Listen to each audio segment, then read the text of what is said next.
우리 디도서 3장 마지막 부분, 오늘부로 이 디도서를 마무리하게 되는데, 오늘 읽은 이 3장 마지막 부분의 말씀의 핵심을 이렇게 간단하게 정리할 수 있을 것 같습니다. 하나님의 은혜로 말미암아 구원 받은 사람은 은혜 받은 자로서 합당하게 살아야 한다. 이렇게 정리할 수 있을 것 같은데, 두 부분으로 나눌 수가 있습니다. 구체적으로 첫 번째 부분은 8절에 해당하는데, 8절 이렇게 말씀합니다. 이 말이 미쁘도다. 원하건대 너는 이 여러 것에 대하여 굳세게 말하라. 이는 하나님을 믿는 자들로 하여금 조심하여 선한 일을 힘쓰게 하려 함이라. 이것은 아름다우며 사람들에게 유익하니라. 한마디로 무엇이냐면 조심하여 선한 일에 힘쓰라 라는 것입니다. 여기에 이 선한 일, 선행이라고 할 수가 있는데, 개인적인 어떤 이 착한 성품에서 비롯되어지는 행동. 좀 더 구체적으로 말한다면 이 선행은 구원받은 사람에서 나오는 열매다. 그리고 증거다. 이렇게 말씀드릴 수 있을 것 같습니다. 하나님의 은혜를 받았다면 그 은혜를 생각하고요. 그리고 감사하면서 그 하나님의 말씀을 삶에서 구체적으로 실현하는 것, 실천하는 삶.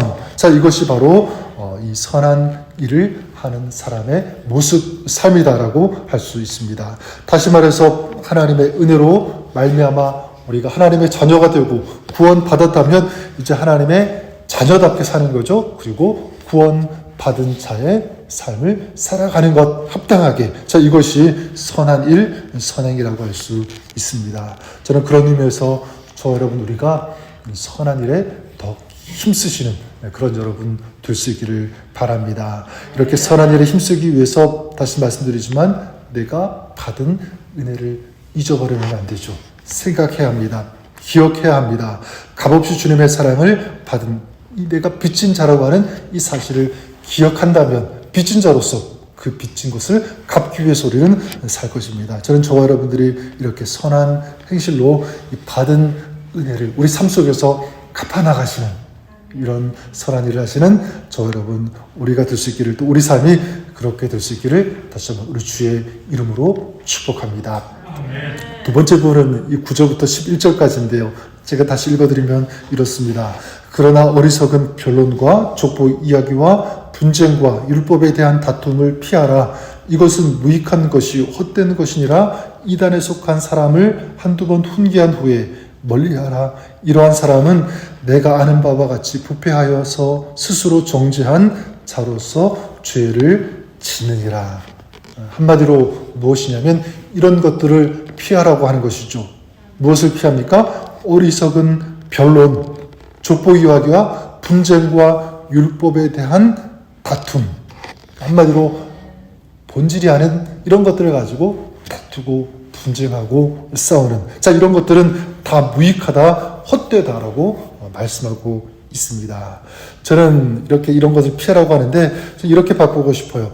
왜냐하면 헛된 것, 무익한 것은 피하고 버리고 반대로 참된 것을 붙잡을 수 있어야 한다. 참된 것을 붙잡으라. 교회에서도 본질이 아닌 그런 것들을 가지고 논쟁하거나 분쟁하고 갈라지는 그런 경우가 종종 있게 되죠. 극단적인 예지만 교회 창립 기념일 때 어떤 음식을 해야 하느냐, 이거 가지고 싸우다가 교회가 갈라지는 그런 경우도 있었다. 이렇게 들어본 적이 있는 것 같은데, 정말 그런 일이 있었는지는 모르겠지만 비슷한 경우는 많이 있는 것 같아요. 여러분, 그런 일이 벌어지는 것, 왜 그럴까? 다른 이유가 아니라고 생각합니다. 뭐냐면 참된 것을 붙잡지 않았기 때문에. 여러분, 참된 것, 진리가 되는 것, 그것이 무엇입니까? 바로 예수 그리스도인 줄 믿습니다.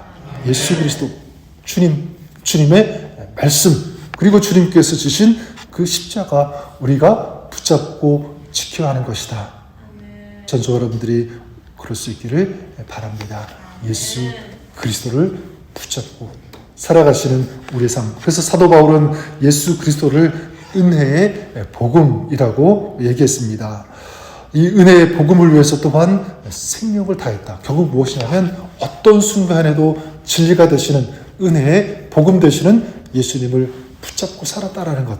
사도행전 20장 24절에 이렇게 말씀합니다. 나의 달려갈 길과 주 예수께 받은 사명 곧 하나님의 은혜에 복음 증거하는 일을 마치려 하면은 나의 생명을 조금도 귀한 것으로 여기지 아니하노라.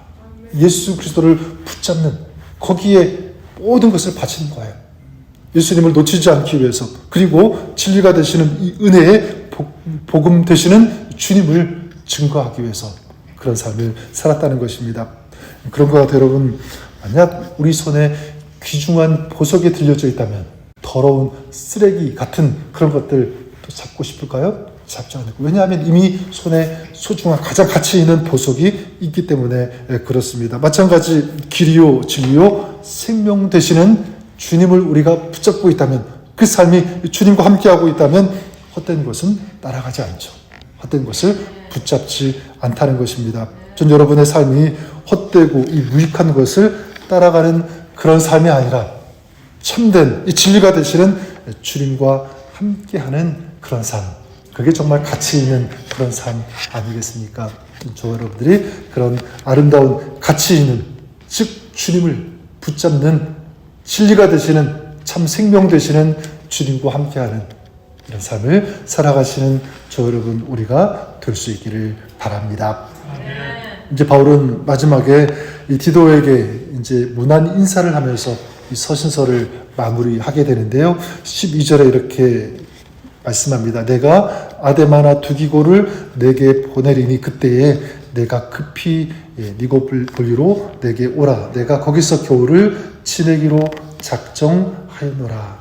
이 아데마나 두기고를 내게 보낼 테니까 디도 너는 내가 있는 니고볼리로 와라. 이렇게 부탁하고 있고요. 그리고 13절 14절에 율법 교사 세나와 및 아볼로를 급히 먼저 보내어 그들로 부족함이 없게 하고 우리 사람들도 열매 없는 자가 되지 않게 하기 위하여 필요한 것을 준비하는 좋은 일에 힘쓰기를 배우게 하라.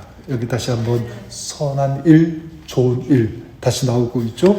이 세나와 아볼로를 급히 보내라고 하는데, 이 세나와 아볼로 복음을 위해 살다가 지금 고난을 당하고 있는 사람들이라고 할 수 있습니다. 또 구체적으로 하면 여러 가지 환경, 형편 때문에 궁핍함 가운데, 어려움 가운데 있는 그런 사람들. 자, 그들로 하여금 어떻게 하라고 합니까? 부족함이 없게 하라라고 말씀하고 있습니다.